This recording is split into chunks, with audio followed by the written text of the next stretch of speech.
Worli VDD चाळ पुनर्विकास प्रकल्पातील पहिल्या टप्प्यात उभारलेल्या 556 सदनिकांचा ताबा मुख्यमंत्री देवेंद्र फडणवीस यांच्या हस्ते स्वातंत्र्य दिनाच्या पूर्वसंध्येला देण्यात येतोय। यावेळी उपमुख्यमंत्री एकनाथ शिंदे, उपमुख्यमंत्री अजित पवार, पालकमंत्री मंगल प्रभात लोढा हे उपस्थित असतील। कोस्टल रोड प्रकल्पावरील लोकांना फिरण्यासाठीची मोकळी जागा, 4 पादचारी भुयारी मार्ग याचं लोकार्पण मुख्यमंत्री फडणवीस यांच्या हस्ते आज होणार आहे। वांद्रे येथे मुंबई महानगर प्रदेश विकास प्राधिकरणाच्या नवीन प्रशासकीय इमारतीतून हा सोहळा ऑनलाईन होणार आहे। मुंबई गोवा मार्गावरून दरवर्षी गणेशोत्सवासाठी कोकणात जाणाऱ्या लाखो गणेश भक्तांच्या गैरसोयीतून सुटका व्हावी यासाठी उपमुख्यमंत्री अजित पवार यांनी बैठक घेतली। या बैठकीमध्ये पवार यांनी तातडीनं ठोस उपाययोजना करण्याचे निर्देश दिलेत। यावेळी त्यांनी कोलाड ते माणगाव दरम्यानच्या सर्व बायपाससाठी 21 कोटी 90 लाख रुपयांची तरतूद करण्याचा निर्णय घेतलाय। नवी मुंबई महापालिका परिवहन उपक्रमाअंतर्गत महिला प्रवाशांसाठी मंत्रालय वर्ल्ड ट्रेड सेंटर मार्गे अटल सेतू मार्गावरून महिलांकरता विशेष वातानुकूलित बस सेवा सुरू करण्यात आलेल्या आहेत। या बस सेवा आजपासून सुरू झाल्या। सुनावणी दरम्यान बृहन्मुंबई महानगरपालिकेनं पक्षीप्रेमींना दिलासा देणारी भूमिका घेतलेली आहे। आम्ही सकाळी 6 ते सकाळी 8 पर्यंत कबुतरांना काही अटींसह खायला घालण्याची परवानगी देण्यास तयार आहोत, असं पालिका म्हणाली। मात्र यावर न्यायालयानं सुनावलेलं आहे। तुम्ही असे आदेश कसे जारी करू शकता, असा सवाल न्यायालयानं उपस्थित केला।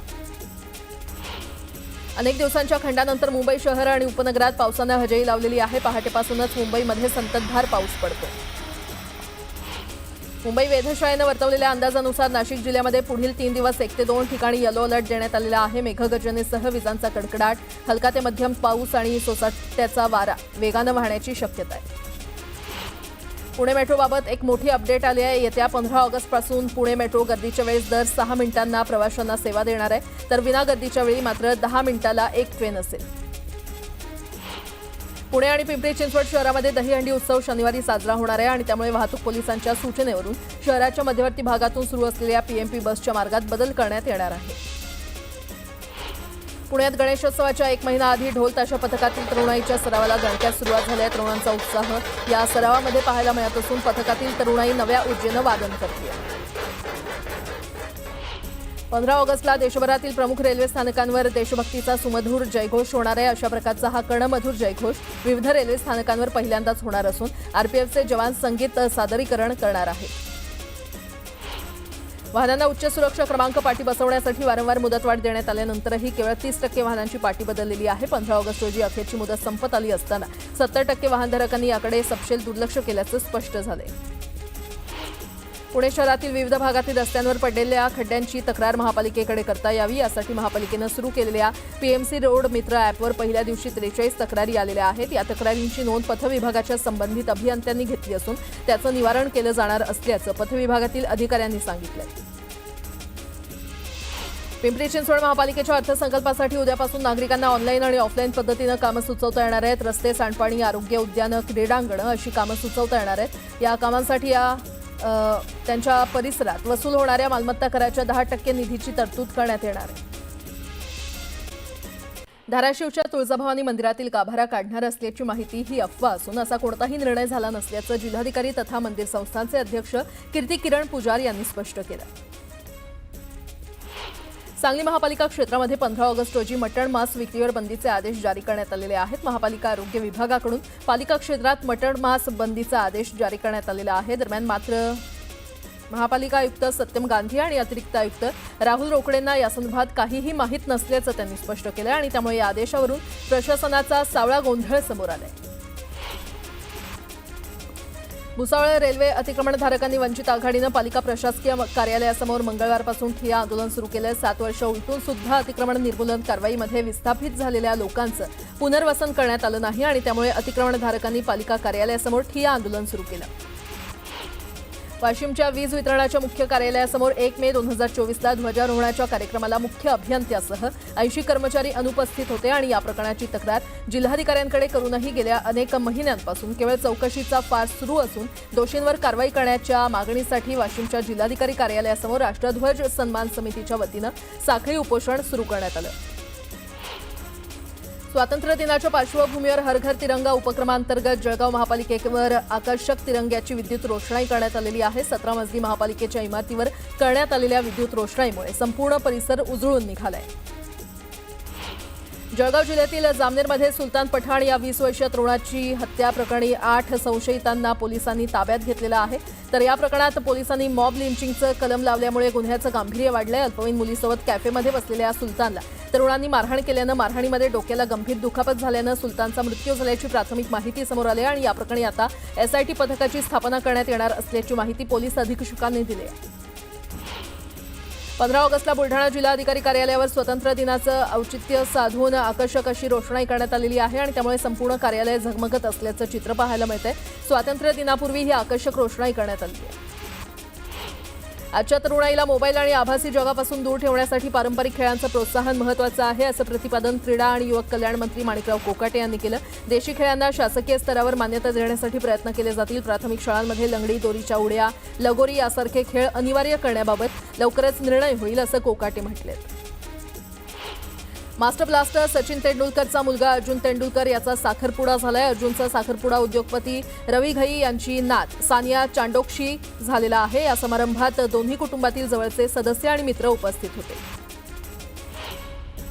दरवर्षी गोकुळाष्टमीच्या दिवशी मांस विक्रीवर बंदीचे आदेश आम्ही काढत असतो. मात्र यंदा योगायोगानं 15 ऑगस्ट दिवशी गोकुळाष्टमीचा सण आहे आणि त्यामुळे याचा स्वातंत्र्य दिनाशी काहीही संबंध नसून कुणीही गैरसमज करून घेऊ नये, असं जळगाव पालिकेतील आरोग्य विभागाचे उपायुक्त उदय पाटील यांनी स्पष्ट केलंय.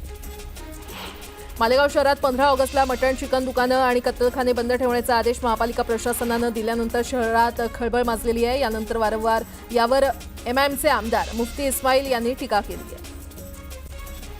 मध्ये भटक्या श्वानांची दहशत वाढली आहे. शहरातील श्वान दररोज 80 पुणेकरांचा चावा घेत असल्याची धक्कादायक माहिती समोर आली आहे आणि त्यामुळे पुणे महानगरपालिकेच्या कार्यप्रणालीवर प्रश्नचिन्ह उपस्थित झालंय. पाहुयात त्या संदर्भातला एक रिपोर्ट. पुण्यात भटक्या श्वानांचा हैदोस. दररोज 80 पुणेकरांना भटक्या श्वानांचा चावा. श्वानांपुढे पुणे महापालिका हतबल. कठोर उपाययोजनांची नागरिकांची मागणी. यानं त्या कारणांमुळे नेहमी चर्चेत असणारं पुणे शहर आता एका नव्या कारणानं चर्चेत आलंय आणि ते कारण म्हणजे श्वानांचं. पुण्यात कोयता गँगच्या दहशतीची चर्चा असतानाच आता कुत्र्यांनीही पुण्यात आपली दहशत माजवली. दररोज 80 पुणेकरांना श्वान चावा घेत असल्याची माहिती समोर आली. रात्री लोकांचं फिरणं मुश्किल झालेलं आहे. अक्षरशः गल्लीबोळात जरी आपण फिरलो ना तरी भटकी कुत्रे एवढे जास्त प्रमाणात चावतात. लहान मुलांना, वयस्कर माणसांना चावतात. महानगरपालिकेचं टोटली दुर्लक्ष आहे. महानगरपालिका फक्त टक्केवारी गोळा करण्यासाठीचे आणि फालतू कामाला कारवाई करा, गरिबांवरती अन्याय करा, कुठे शेड पाडा. महापालिकेच्या आरोग्य विभागानुसार पुणे शहर आणि समाविष्ट गावांमध्ये मिळून सुमारे 2.5 लाखांहून अधिक श्वान आहेत. यात पाळीव श्वानांबरोबरच भटक्या श्वानांचा समावेश आहे. पुणे शहरात जानेवारी ते मे या कालावधीत श्वानांनी चावा घेतल्याच्या 12,312 घटना घडलेल्या आहेत. त्यात जानेवारीत 2,792, फेब्रुवारीत 2,309, मार्चमध्ये 2,559, एप्रिलमध्ये 2,508 आणि मे महिन्यात 2,344 घटना घडल्यात. केवळ एप्रिल ते जून या 3 महिन्यात 8,335 घटना या कुत्र्यांनी चावा घेतल्याच्या आहेतच. तर 2024-25 मध्ये ही संख्या 28,099 इतकी आहे. गेल्या 9 वर्षात भटक्या कुत्र्यांनी 1,26,176 नागरिकांना चावा घेतल्याची नोंद आहे. कुत्र्यांनी चावा घेतल्यानंतर नागरिकांना लसीकरणासाठी रांगेत उभं राहावं लागतं. अनेकदा रेबीज लस उपलब्ध नसल्यामुळे खासगी रुग्णालयांकडे जावं लागतं. शहरात श्वानांची दहशत वाढलेली असतानाच या समस्येबाबत महापालिकेची अनास्था दिसून येते. त्यामुळे सामान्य पुणेकरांनी संताप व्यक्त केला. तर याच्यामध्ये महानगरपालिकेची सगळ्याच बाबतीत अनास्था दिसून येते. भटकी कुत्री मोठ्या प्रमाणात झालेली आहेत. त्यांना जी पकडणारी वाहने ती फार तुरळक दिसतात, म्हणजे दिसतच नाही. बरं दिसली, त्यांना पकडलं तर पेटावाले येतात आणि ते तिथं विरोध करतात. भटक्या कुत्र्यांची आकडेवारी महापालिकेने काढली कशी हाही प्रश्नच आहे. त्यांना जर कळतंय 2 लाख आहेत तर मग त्यांना पकडणं, त्यांचं निर्विजयीकरण करणं, त्यांचं लसीकरण करणं ही होत का नाहीये? म्हणजे काय महापालिकेची लोक फक्त भटके कुत्री मोजायला बसलेत का काय? 2 दिवसांपूर्वी दिल्लीमधील भटक्या श्वानांबाबत सुप्रीम कोर्टानं महत्त्वाचा निर्णय दिला होता. दिल्लीतल्या सर्व भटक्या श्वानांना निवारागृहात पाठवण्याचे आदेश कोर्टानं दिले. श्वानांच्या चाव्यांचे वाढते प्रमाण आणि रेबीज रुग्णांच्या वाढत्या संख्येला आळा घालण्यासाठी हा निर्णय घेण्यात आला.